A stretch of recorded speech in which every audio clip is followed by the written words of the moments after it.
Okay, folks, it's about 12:01, letting people file in, but let's get started. My name is Dana Finnegan. Today, we're going to be demonstrating to you how MD Audit can help you perform data-driven medical billing audits. We're going to do an actual demonstration of our platform. I want to just introduce myself. My name's, again, Dana Finnegan. I'm the Director of Market Strategy. Really happy to be with you today. This is going to be about 30 minutes. Quick demonstration of the capabilities of our platform. Before we get into the demonstration, just wanted to talk a little bit about who MD Audit is. We are a billing compliance and revenue integrity platform.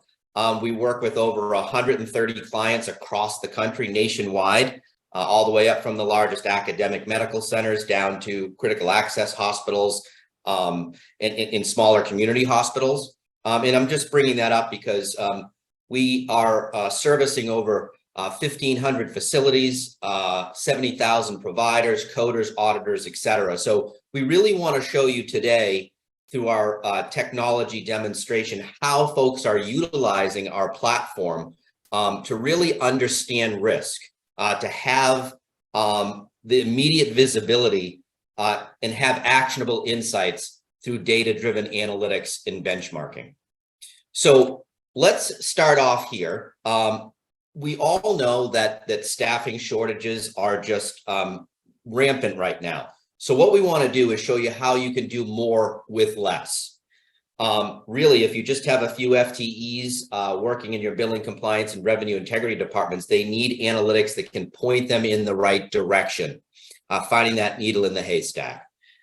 So where we're going to start today is your E&M outliers bubble chart. So what MD Audit can do is take all of your providers that are billing E&Ms, and we can also do this for procedures. Today, we're going to look at E&Ms and kind of strewn them across this continuum. And the platform is able to tell you that any of your providers down here in the lower left-hand corner are most likely those providers that are habitually undercoding and leaving that revenue directly on the table. And up here, on the upper right-hand side are those providers that are exposing you to risk from overcoding, of takebacks, clawbacks, external audits showing up at your back door, comparative billing reports, whatever it may be. And your providers in the middle are in that sweet spot of coding appropriately. And the way our platform can help you understand your at-risk population is you're going to have the opportunity to benchmark your providers against two different cohorts or benchmarks. The first one being what CMS considers normal E&M leveling pattern by specialty, but you can also use the MD Audit benchmarker cohort. That's where we can take your organization and compare you to like-size organizations of similar provider count, you can see here, we can put you in with the similar payer mix, MAC processing region. So whatever benchmark you choose, the system is going to help you easily identify those outliers. So I say here, it's time to clear out the noise. So you can put in any E&M category you want.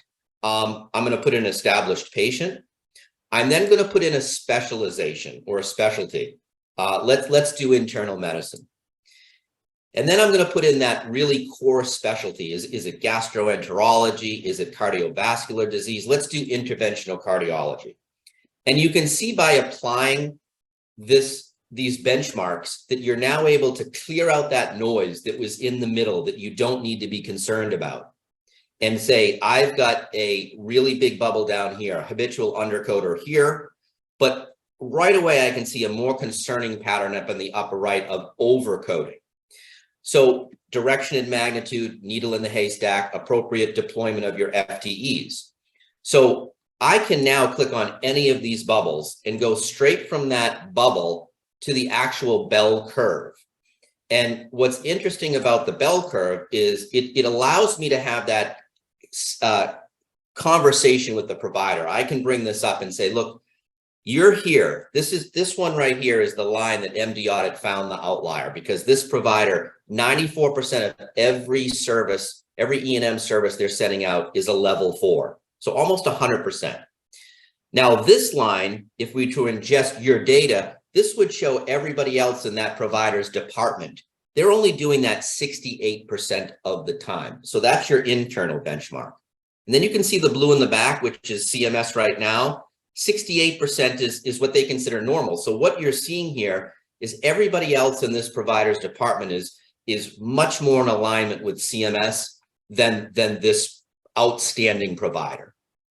Now, it's also very easy for me to easily slip to MD Audit National and render that same analysis. How do you compare to the MD Audit community?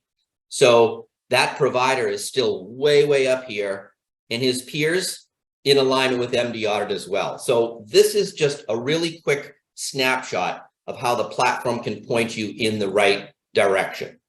Now, the next piece of this is MD Audit is the only vendor in our space that can also configure for you a risk areas dashboard. So what you're seeing here is every one of those bubbles that represented an at-risk provider for overcoding and undercoding is listed here by their name and by their specialty. So I can see that's Dr. Smith, he's with the urology department, and I can see he's got a very high weight. So we not only list out your suspected overcoders and undercoders, but we weight them. That's a sense of egregiousness. So if you came here with 50 providers at risk, but only the resources and bandwidth to tackle the top 10, you're going to want to start with the 6s first, worry about the 3s, 2s, and 1s last. But the most important point from here, I think, is you've got a couple of powerful options to immediately employ an audit. But before we do that, I'm going to show you a little bit about the information. We're going to tell you he's the urologist. He's struggling with this level 4. He's overbilling those services. And even a nice tally of their total charges overall and per day going out to the respective payer mix. And that he's 2.0 standard deviations over the normative mean. So not only will we show you the bubble charts, the bell curves, we will rank them for you, and most importantly, allow you to create an audit. This is the part of the platform that MD Audit's very proud of. We're the only vendor in the space that allows you to click here and launch you from the analytical risk ranking into a powerful workflow. What that means is I can very easily go in and assign this to an auditor like Dana Finnegan.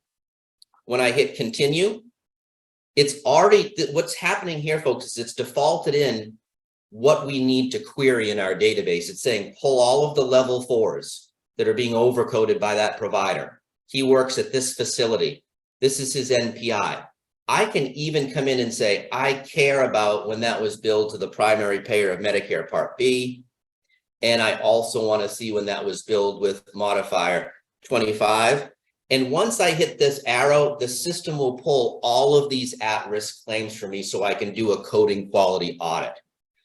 It's really going to allow me to understand and figure out why these providers are billing outside of normative ranges. And we will provide you with the sample size, all of the billing at your fingertips, so you don't need to go and grab that from your EMR or request it from report writers or whatever it may be. We will launch you right here, and it will pull your sample size for you automatically. So that's a little bit about pro-fee risk.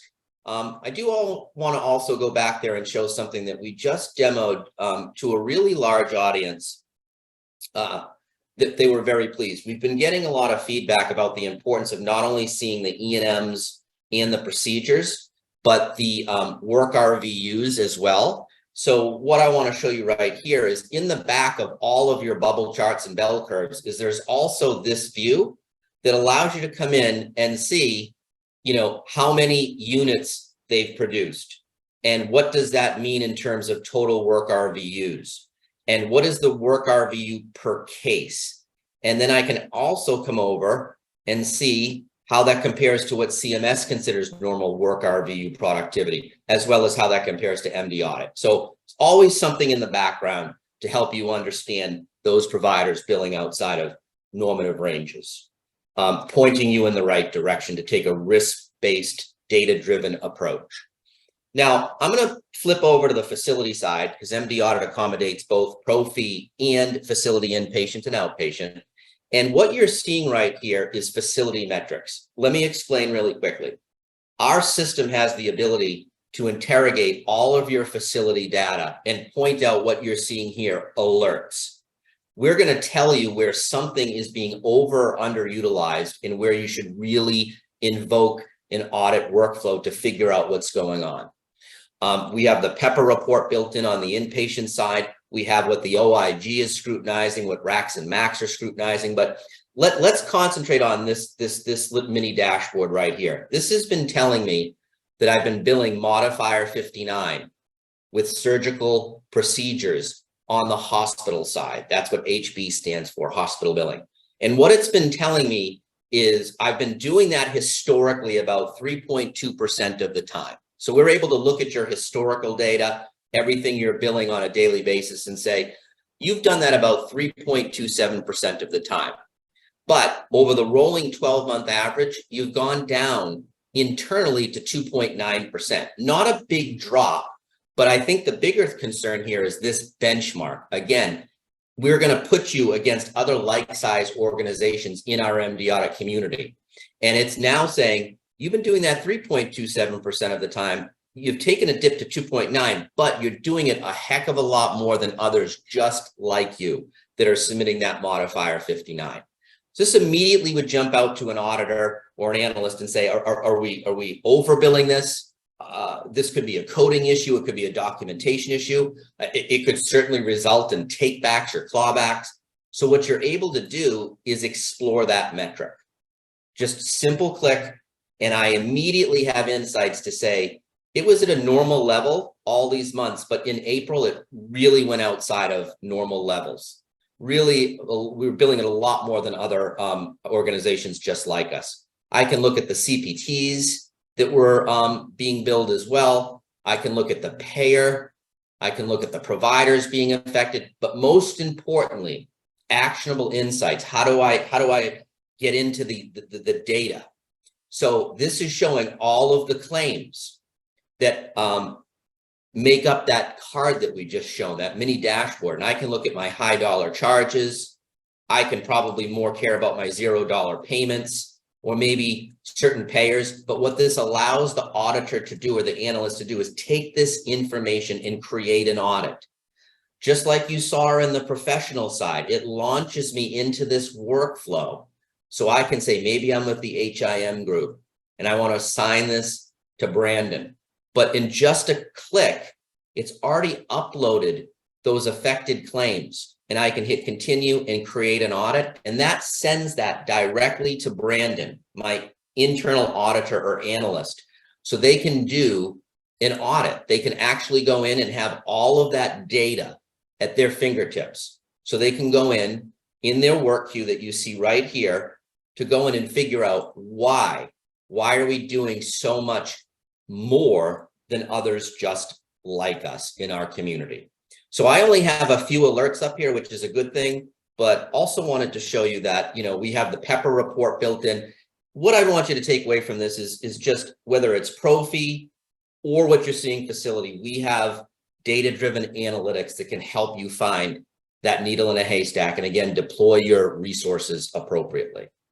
So I think another thing I want to tackle is you've seen a lot of charge data, claims data, but another huge source of where we should be spinning up risk-based audits, it is denials. I mean, they're a source of truth. So what you're seeing here is our revenue optimizer on MD audit, and I'm going to take you through a quick exercise. What we do with the revenue optimizer is we provide you about 30 to 40 pin boards right out of the box that are slicing and dicing your denials in a myriad of ways, by CPT, by DRG, etc. For example, what you're seeing right here is my monthly denied amount by functional area over the last 12 months. There's a rolling 12 months. This is updated with your data daily. There is absolutely no lag daily. And if you're with, patient access, you can very easily come in and see your spikes and lulls or patient financial services. I'm going to do coding. So it's very easy for me to see my spikes and lulls, but a lot of our clients can get stuck here, or a lot of folks that we talk to can get stuck here. They know they have a terrible month in denials, but it's hard to get to root cause. So it's very easy to say, okay, I've got a coding issue, but then I can drill down and say, okay, what are the reasons? So I'm going to put in reason. It's going to quickly work all of my remits and tell me you've got a lot of reasons for denial, but the number one reason here is services are non-covered because it's not deemed a medical necessity by the payer. So we all know the next question we're going to ask is, who is the payer? Is it one? Is it many? And it's going to render and tell you, you've got a lot of payers denying you for medical necessity. Very easy to stack rank them and say, I've got to worry about this payer the most. And then again, you can drill down to whatever you want. What's the rendering provider specialty that's incurring those medical necessity denials the most? And my eye is immediately here with orthopedics. And then I can drill down again to rendering provider by name. And I'm pinpointing exactly what I need to know to have more fruitful appeals in readjudications, even down to what's the procedure code performed by that provider that's getting denied, and it's my G code.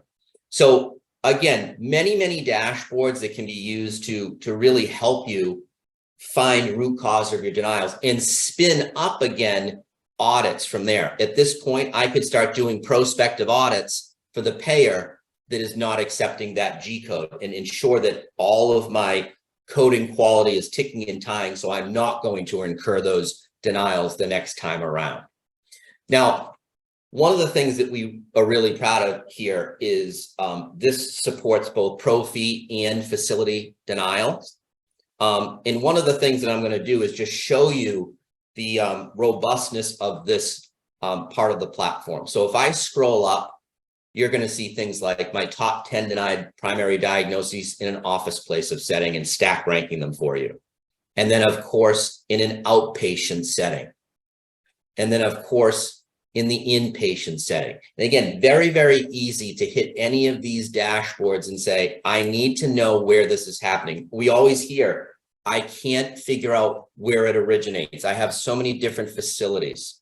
So let's just type in facility name. And it's going to point me to, again, that exercise where I can come in and stack rank exactly where I need to start with doing some more education about appropriate coding quality at this facility. I can even through MD Audit get down to the coder that coded those services.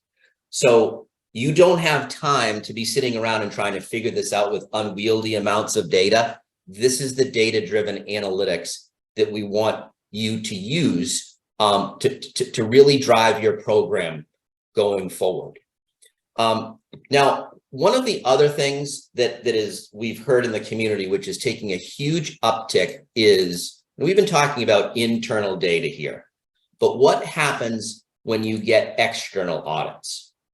So MD Audit is really the only platform out there that allows you to not only do internal audits of your physicians, your coders, but also has a full suite to optimize your response times back to external auditors, RACs, MACs, TPE, whatever it may be.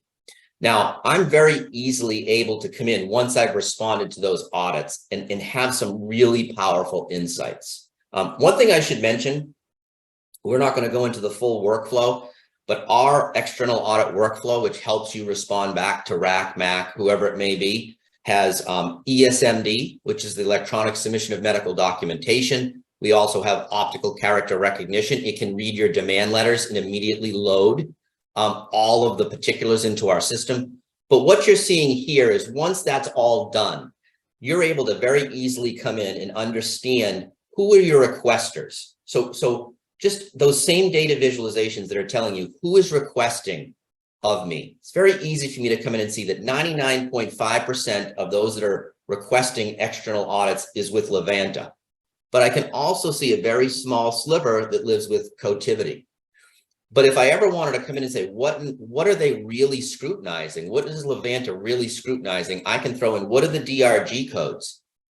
And I can see that they're heavily scrutinizing 423, heavily scrutinizing 094.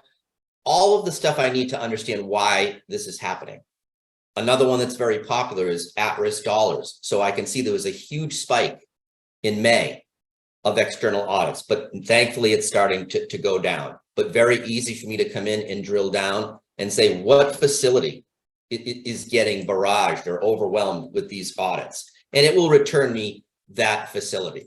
So these dashboards really important to give you. Are they coming from Cotiviti? Are they coming from Noridian? Is it Levanta, etc.? What's also important is audit targets. What are they targeting? Our system can track that. We can not only track who's targeting you, but what they're targeting, like 392 DRG, 193 DRG, even down to CPTs. I can come in here and see that this 45380, if I hover over it, hugely scrutinized by Noridian Medicare Part A. But this radiology procedure in the 77 series, that's just plain Noridian. And again, that ability to drill down to whatever I want. Finally, we all know the biggest piece of this is audit results. How much are we retaining? How much are we refunding? I'm able to come in here and see, I did a really good job on retaining over the last 12 months, everything that I've appealed. But if I actually needed to run a query on what's been denied, I can see all of those denials were with Levanta. And again, that ability to drill down to whatever I want. So really what we want to show you folks today is you need this dashboarding and these immediate insights to understand where to deploy your resources. I want to show something now that's brand new. This is the first audience that's seeing this. We also just released what we call conversational AI. So you saw in the previous screen that we have hundreds of dashboards built out of the box for you. So as soon as you plug in the platform and start doing some audits, all of that populates and fills those dashboards and giving you those actionable insights. But I'm going to show you what you can do in plain English. That's what conversational AI is. You don't have to know Tableau. You don't have to employ report writers and spend a lot of money. So let's just type in something. I'm going to say, what providers had audit scores less than 90% last, I'm going to do last quarter. And I'm just typing this in plain English. And you can see the system's generating an AI answer. And right away, exactly what I asked for, what providers had audit scores less than 90%. It's telling me here are all of your providers and their scores that had a score less than 90%. Now, that's great. But what I'm also able to do is take these results and pin them, what we call pin them to a live board. So I can create whatever I want, pin it, and then I can go and view that live board. So again, everything in plain English, intuitive, easy to use, and immediately giving you the data you need at your fingertips to make strategic decisions, both financial decisions, operational decisions. And I'm going to let that pin board load for me. As you can see, I've created a lot of these. I really like using the conversational AI. And we're going to let that load. Here we go.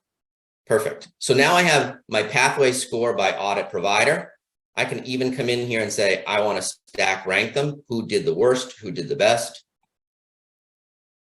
And I've got it here.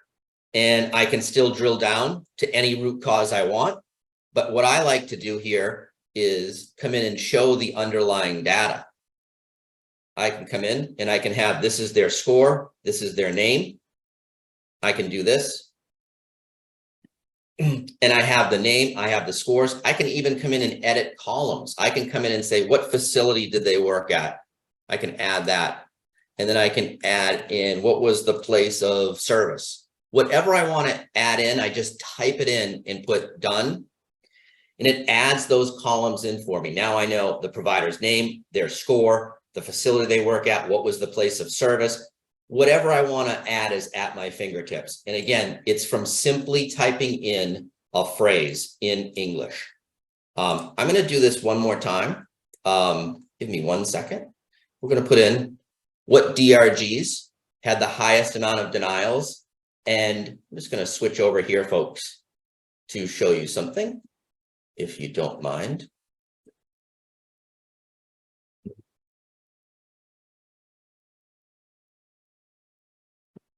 So here we go here. I'm typing that question, what DRGs had the most amount of denials last quarter, and right away it's rendering it to me. Here are my DRGs. We're all familiar with sepsis. that is denying the most amount. Now, again, I like doing this. I can pin it to my live board. Just want to repeat this again, pin it to my live board, because I want to show you the different things you can drill down to once you have that live board. But again, I know we're coming up on time. I could show so much more, but what, again, we want you to take away from this is with staffing shortages and every dollar counting, you need this type of immediate visibility and actionable insights into your data so you can decide where to go next. Again, septicemia, ton of denials, ability to drill down and say, what is the reason? And it's going to find that reason for you almost immediately. And you can see, okay, covered under a capitation agreement, that's okay. But maybe you want to go into this one and drill down to who is coding for those services. Coder name is truly the root cause, at least on the facility side. So folks, I can see we're coming up on time. Could go on forever. I get really excited about this stuff, but we want you to just take away that please give us a call, contact us. I'm going to put up some information on the screen right now. Hope you can see that. I'm Dana Finnegan. If you'd like to contact us, see more, we'd love to show you the platform. What you didn't see today is that you can use our platform just to do simple pulls of data, like show me how many annual wellness visits were billed by Dr. Smith over the last 6 months, and it will immediately return you that data. What we showed you today was the benchmarking, the analytics that once those audits are done, drive you in the right direction. So folks, we really appreciate you joining us for this quick half an hour, and we hope to hear from you soon. And thank you very much for taking the time to see us today. I'm now going to stop my sharing and end the webinar.